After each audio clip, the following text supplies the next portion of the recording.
लेकिन जी योंग कह देती है कि मैं तुमसे प्यार करती हूँ, आपने मुझे प्रॉमिस किया था कि आप एक टायरेंट किंग नहीं बनोगे। ये कुछ टाइम के लिए शांत हो जाता है, लेकिन बाद में कहता है कि मुझे माफ कर देना, लेकिन मुझे करना ही होगा।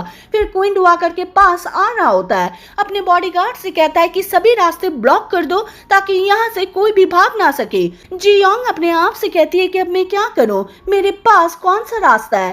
बाद में नानी के बारे में सोचती है और कहती है कि अगर मैं इसे चॉकलेट खिला देती हूँ तो ये सच्चाई बता सकती है। बाद में उसे चॉकलेट देती है और नानी चॉकलेट खा लेती है। ये योन क्वीन डुआगर के पास आ गया था, इसको मारने जा रहा था, लेकिन तभी नानी चिल्लाती है और कह रही होती है कि तुम्हारी मॉम ने मरने से पहले क्या कहा था।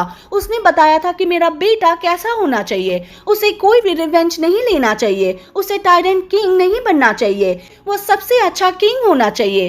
ये योन चिल्लाता है और कह रहा होता है कि इसके लिए देर हो गई है, लेकिन जी योंग कहती है कि नहीं, आप अभी भी अच्छे किंग बन सकते हो। सभी इससे रिक्वेस्ट करते और तलवार नीचे गिराने के लिए कह रहे थे। ये योन अपने डैड पर चिल्लाता है और कह रहा होता है कि आपने मुझे ऐसा क्यों बनाया, आपने मेरी मॉम को क्यों मारा और मुझे सिंहासन पर क्यों बिठाया।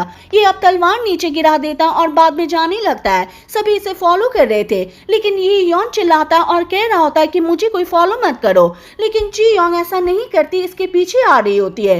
ये योन आगे चलकर एक ट्री को देखती है, पास के सीन को याद करता है कि कैसे मेरी मॉम मेरी हाइट को मेजर किया करती थी। फिर इस पेड़ के पास बैठ जाता है। जी योंग कहती है कि आपने अच्छा डिसीजन लिया है, आपकी मॉम भी यही चाहती है, आपको कभी भी टायरेंट किंग नहीं बनना चाहिए। ये योन कह रहा होता है कि क्या तुम्हें मेरी फिक्र हो रही है। ये भी हाँ भरती है और कहती है कि आपको पेन होगा तो मुझे भी पेन होगा।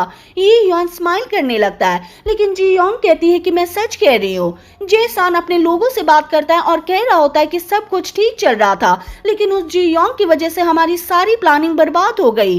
हम उसे नहीं छोड़ेंगे, आज रात हम उसे किडनैप कर लेंगे। पीछे सॉन्ग जी होता है जो कि इनकी बातें सुन लेता है। अपने आप से कह रहा होता है कि जे-सान मुझे आप पर डाउट तो था, लेकिन आज मुझे यकीन हो गया है। लेकिन तभी जे-सान और इसके लोग सॉन्ग जी के पास आ गए थे। सॉन्ग जी कह रहा होता है कि किंग आपको कभी नहीं छोड़ेंगे, लेकिन ये इसे भी किडनैप कर लेते हैं। अगले सीन में क्वीन डुआगर को देखते जो किंग वाले सीन को याद करता है कि कैसे वो मेरे पास आ गया था, तलवार दिखा रहा था, अब मुझे क्या करना चाहिए। ये योन की स्टेप मॉम को भी देखते, ये भी ये योन के बारे में बात कर रहे थे। ये जिन म्योंग की मॉम से कहती है कि अब हमारा क्या होगा, इस बार तो उसने हमें नहीं मारा, लेकिन अगली बार वो हमें मार सकता है।